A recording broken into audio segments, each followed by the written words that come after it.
Hey everyone, I'm Wes Burrows. I'm a pro pickleball player. I've been playing for about 4 years professionally, and I'm going to be your moderator today. So I think we'll go through a few questions, let introduce themselves, and then hopefully you guys have some good questions. I'll bring the mic around for anyone who has things to ask. So let's start with Jamie. Each of you, hopefully you can introduce yourself and talk about sort of your entrance into pickleball.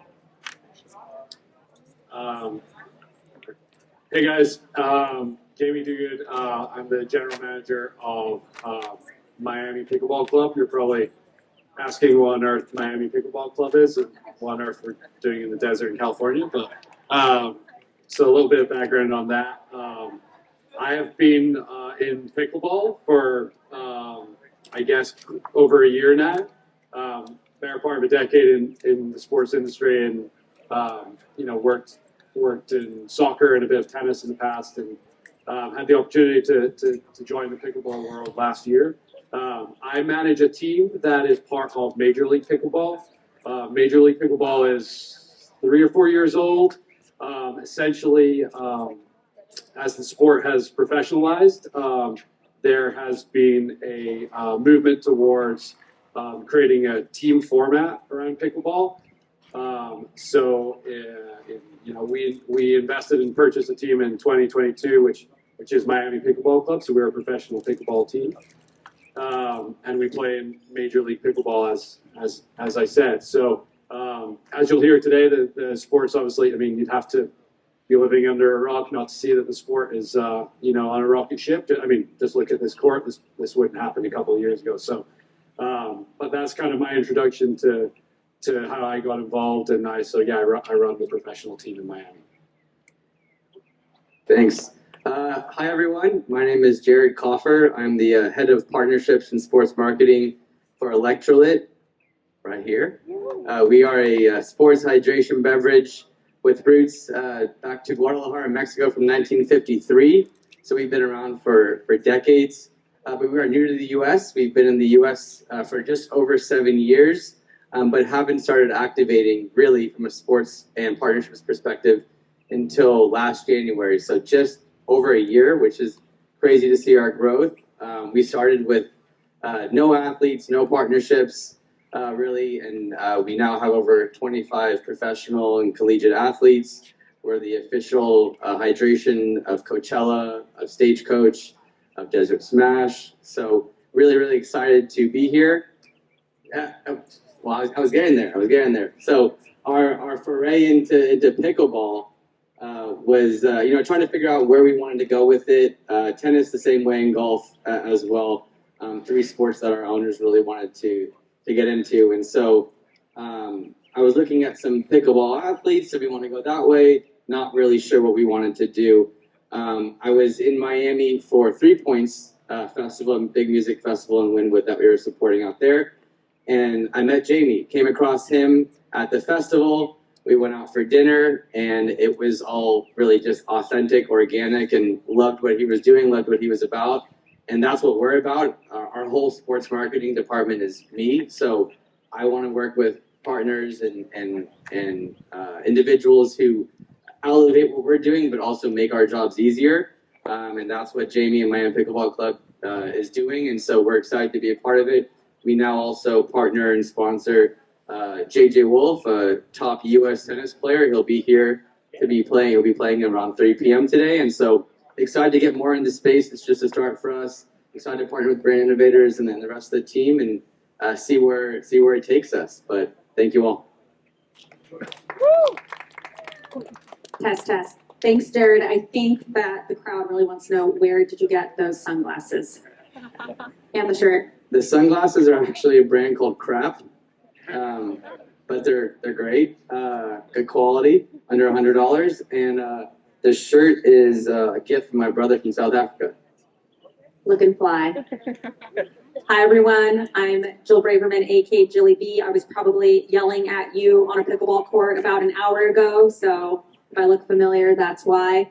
I am a professional pickleball player. I am also the former chief of staff at Major League Pickleball, former CEO of Duper, the technology rating system of pickleball. So my background is in both business and the professional playing of pickleball, and super excited to be here, and sponsored by Rain Storm, sponsor of Desert Smash Pickleball. And I will turn this over to Roscoe. How's it going? My name is Roscoe Bellamy. I'm a professional pickleball player.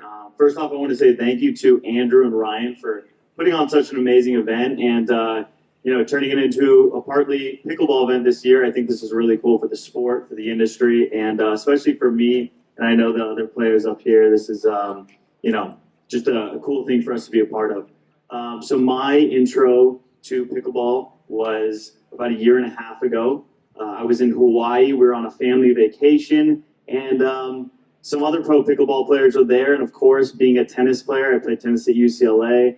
I thought I was the best at racket sports. I thought there was no way anyone could beat me in a racket sport, especially in a game called pickleball. And I was wrong. So I started playing with them. Jill was actually there, kicking my butt, and I really fell in love with the sport quickly. I realized that after playing 20 years of tennis, there was still more I had to learn about racket sports. And so I've been playing for a year now. I've been playing pro for a year now, and really have had the best time.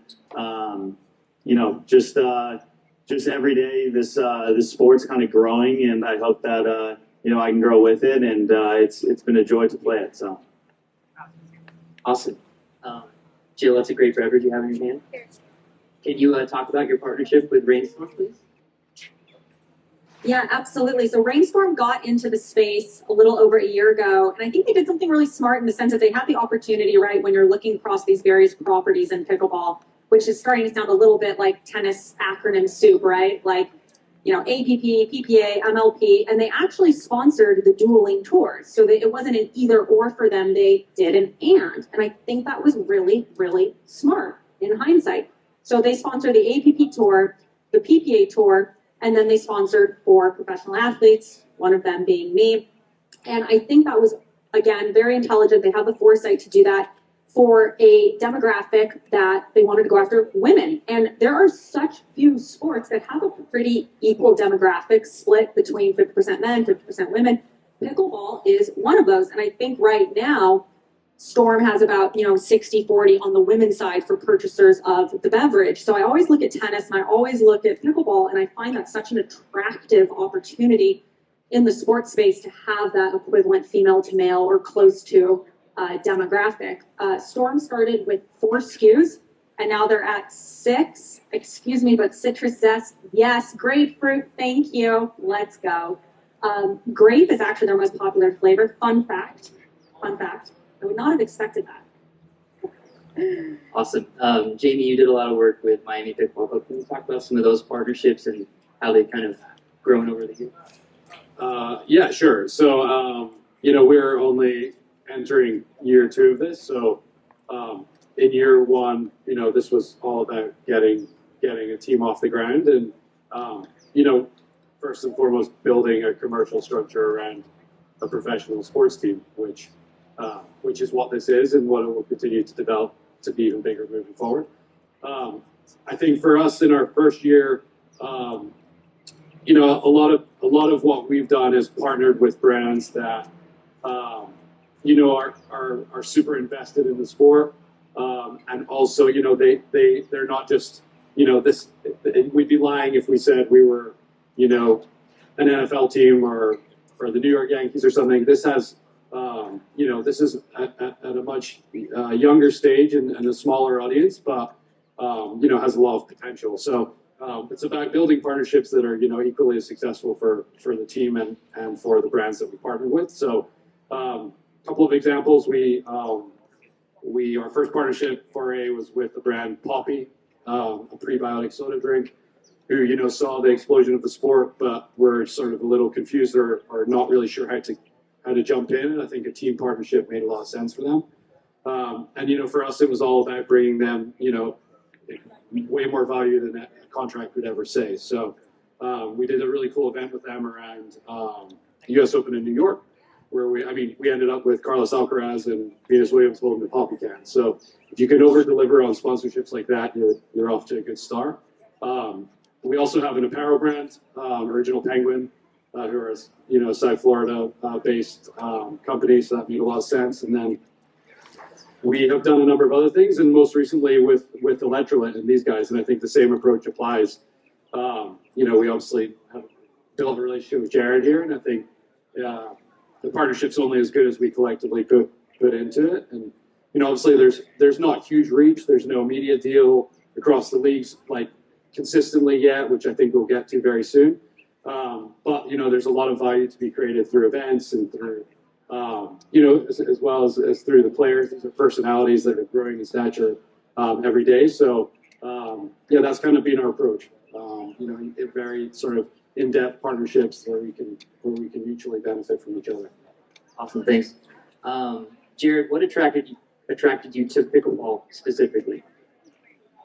Well, I guess me personally, I can go with that first and then go to the brand side. But my wife and I were living in Seattle, in Green Lake, a little neighborhood. I remember walking around the lake, and I remember the first time I heard the pop of the ball, and I didn't see what was happening, but I just heard it, and I went over there and saw pickleball, didn't know anything about it, and was instantly hooked.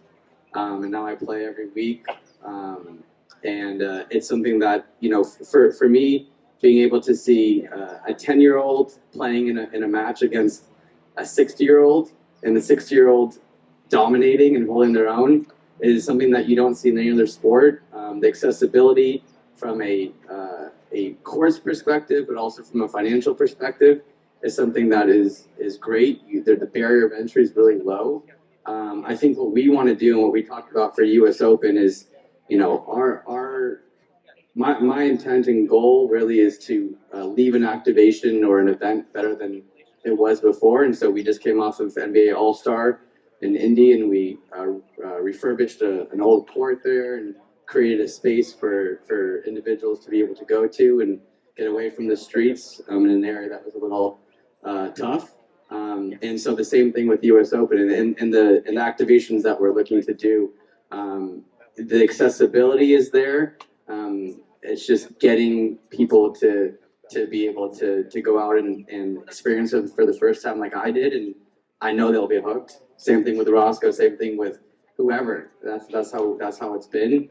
And so that's our intent as a brand, is to be able to create those moments and experiences going forward.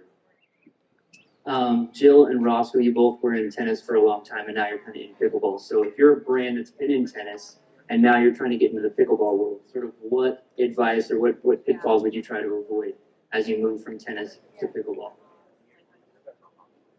Yeah, it's a really good question. I think it's easy to say that pickleball is tennis's red-headed, stepchild or stepsister, but in reality, it's very different. And when I think about my friends who own Pickles New England in Hanover, Massachusetts, a club, yeah, let's go. Let's go, Boston. Let's go, Boston. 60% of their members, their new members, actually are brand new to racket sports. They are not tennis players. So if I'm coming from tennis and I'm looking at pickleball as a property to invest in, I would just try and open my eyes and treat it like something totally different. Yeah, I totally agree with Jill on that one.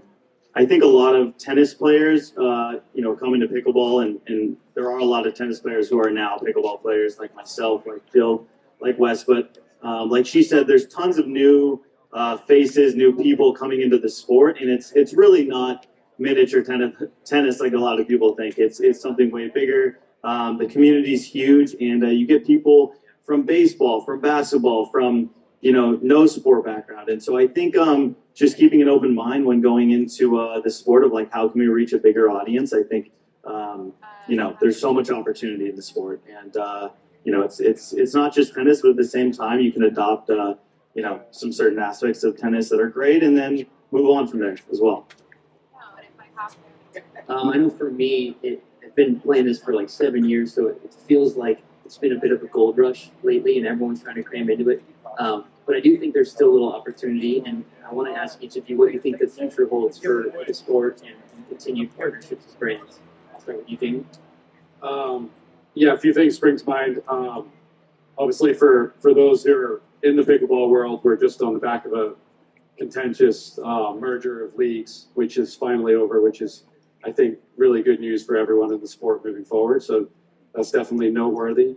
I think continuation of players building their brands as well as teams, hopefully through continuation brands that really stand out. And I think a number of players are really doing that well and will continue to do so. And then I kind of touched on it earlier, but Who's the player that's doing it well? who's a player apart from Jill and Roscoe? There you go. Yeah. I think a media deal is inevitably, everyone thinks you need that, and of course you do, but there's so much content out there now. So, but I think the way this is heading, I mean, they've had some decent ratings. I think it was on Fox last weekend, and I think they had almost 500,000 tune in, and it was the top 20 broadcast over the weekend, like higher than some basketball and such. So there's a little precedent there, but I think a long-term media rights deal is hopefully where this is headed, and that increases the value for everything. So Yeah. So I think the where it's going, where at least where we want to see it going from a brand perspective is the ability to activate courts, right? Partnering with Man Pickleball Club, there's the courts that we have access to be able to add shoulders, add content, add legs to an already existing activation. So we have Miami Open coming up, or the official hydration of the Open, and we are going to be working with Miami Pickleball Club to help expand that partnership, right? So whether that's for MO or that's for the US Open or whatever, that's on the larger scale. And then, I think from a storytelling perspective, once the new athletes are coming on board to the team, being able to tell that story at a larger than life level, and really digging into the players and putting them on a pedestal, as opposed to having them hide behind the team. I think that's really something of excitement for us to be able to do, because I'm a storyteller at heart, really. So yeah, I think that's the biggest thing. Yeah. I think if you're a brand and community is important for your brand, there is no opportunity like pickleball. 47% of Americans surveyed last year by Pew Research reported that they have fewer than 3 close friends in their life, excluding their family members. And what pickleball offers is community. And I think about what the team at Margaritaville said when they invested really early on in nationals for pickleball and then Major League Pickleball. They said, we know that the pickleball demographic, that they're extroverts, that they will have a friend over at least once a week for dinner, or go at least once a week to dinner at their friend's house. We want extroverts who want a sense of community around them at all times. And that's what pickleball is. Tennis is very isolationist, very solitary. It can be a very lonely sport to play competitively, even at an amateur or recreational level. And then pickleball is the polar opposite. I mean, you see people playing 4 hours 2 times in a day, and they'll play a game for 30 minutes, then they'll go on the sidelines and talk to their friends and their community and their group for another 45 minutes. So I think if you're a brand and community is important to you, if finding an extroverted group of people is important to you, I think pickleball is a worthwhile property to look at. Roscoe, the future of pickleball. Where do you see it going? So I think a big thing for the future of pickleball is going to be the youth, and I think you're going to start seeing a lot of kids start playing. I think they're going to start seeing it as a cool sport, and I think right now it's kind of a little bit of an older demographic, but it's slowly moving down.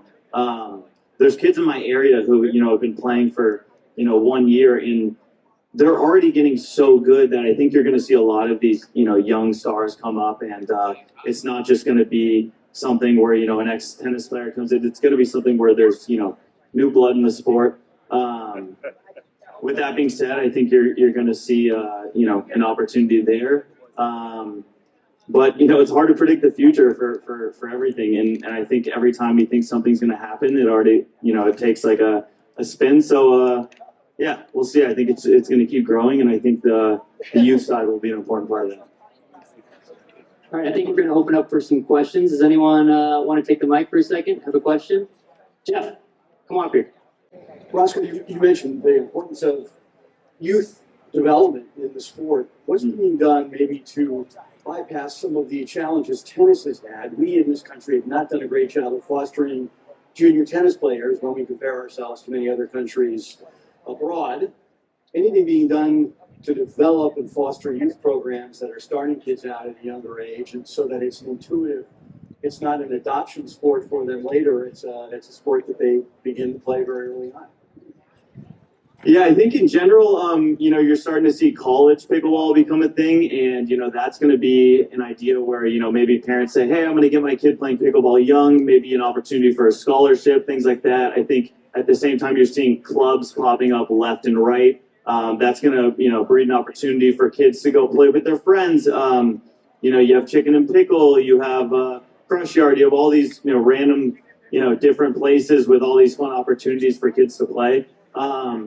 I think that's going to be a big thing. And then also overseas, not just in the U.S., you see I'm hearing of training academies coming to fruition. And I think that's going to be a big part, right? Because especially at the pro level, people are getting so good. It's becoming a full-time gig. It's not just something where, you have a day job and you go play pickleball on the weekends. Like these guys are doing it full-time. So I think, training is going to be a big part of that. And then just the involvement of getting the youth and making it fun and cool and something special. Whereas I feel like tennis, when I was younger, when I was playing, I didn't feel like it was the coolest thing. I feel like now it's getting better, but pickleball's cool. It's becoming the new thing. So I think that's going to be a big part of that. And at the pro level, I think there's going to be guys that like David Beckham in soccer, you watch him play and you're like, I want to be like him. I think there's going to be people like that who can kind of inspire the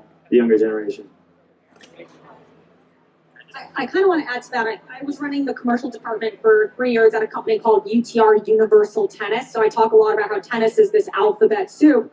And really, a core mistake tennis made was no pathway system whatsoever for juniors to go pro. And if you ended up going to college, which by the way, 67% of all collegiate tennis players are international. So if you did go to college, then you're feeling like, hey, I've got no pathway to professional tennis. So American tennis was and has been broken for a really long time. So what pickleball has to do effective immediately, and I think it's doing a good job, is building this super unified, coherent pathway where if you're 7 years old, you get started, maybe that's on the junior PPA tour. Where do you want to play? You want to play minor league pickleball. Where do you want to go for minor league pickleball? Duper collegiate. Where do you want to go from that? Major league pickleball, right? So we're already starting to see kind of the breadcrumbs of a unified pathway being laid out for us, and definitely the PPA MLP merger is going to help create that coherence because we have to avoid becoming tennis. We have to. Hi, I'm Laura Gaynor. Thanks again to all of you joining us. And I just want to say that these pro pickleball players are doing an incredible job. They're continuing helping to gain awareness for pickleball. I'm here directly with Smirnoff, and then in the whole pickleball marketing world, I think everybody here kind of wants to hear too the excitement, activations like this, like how can we support up-and-coming pro players from your sponsors, activations, whatever it may be. Just really hear from you, Jill and Roscoe, kind of what you're looking for as people are really starting to get to know who you are, getting to know you over the years, growing the game of pickleball as you're paving the way for more pro players as well. That's a great question. There's only 200,000 competitive pickleball players. So 200,000 amateurs have ever played in a pickleball tournament. That is a really small yet dedicated sliver of people when you compare it to the, I hear a different number every week, 8 to 10 million players who are actively playing. Last week I heard 32 million people picked it up last year. So I think an investment into a pro pickleball player right now as a sponsored athlete is so powerful for a brand. I've got across my platforms 30,000 followers. That's a pretty good chunk of 200,000 people that are out there actively competing. And it's really cheap to sponsor a pro pickleball player right now. So if you have an active, dedicated, and engaged audience, I think for a brand to come in and work with a pro who's going to do a good job is really valuable. And yeah, we can talk later about an Electrolit sponsorship. No big deal, Jared, for sure. Yeah. Roscoe, what would you add? Yeah, I think you hit the nail on the head. It's not expensive to sponsor a pro pickleball player. I think it's becoming easier for people to play, and sometimes traveling, playing tournaments like that, you need a little help financially. But the media in terms of pickleball, whether it's social media, content, I think there's a lot of eyes on that, and I think a lot of people watch the pros, especially nowadays, and say, what do they use? What gear do they have? What are they using to take care of their bodies? What are they drinking? I think it's really important if you're trying to get into this space to look at the pro side and say, how can you make this as professional as possible? Wes, I think I was given the Wrap it up. wrap it up. Okay. Yeah. I was going to ask you though, Jamie. A lot Wrap it of up. no, done. A lot of pro tennis players are slowly kind of working their way into pickleball. At what point do you think we're going to see it where they're actually choosing pickleball first over tennis? Yeah, I mean, I think that is. I mean, if you look at it, if you're outside, top 50 in the world of tennis, probably top 100. Like, there's a viable life and money to be made to play pickleball these days. I think, if you ask someone like your good buddy Sam, like in many ways, he's doing better now than he was at some points of his tennis career. And maybe he wouldn't want me saying that, but and that's a guy who reached the semis at Wimbledon. So I think, I certainly don't think we've reached like the tipping point where that's a decision that people are making. But the more people grow up playing pickleball versus tennis, or at least both, there's going to be more that. The other point to be made, if you look at the best women's player in the world and the best men's player in the world in pickleball, neither have tennis backgrounds. So, and that's probably because they've been focused on pickleball since an early age. So, interesting time, but I think we're headed in a direction where, as much as tennis people maybe don't want to hear it, pickleball's coming. So. All right. Round of applause for our panel, guys. Thank you, guys. Thank you.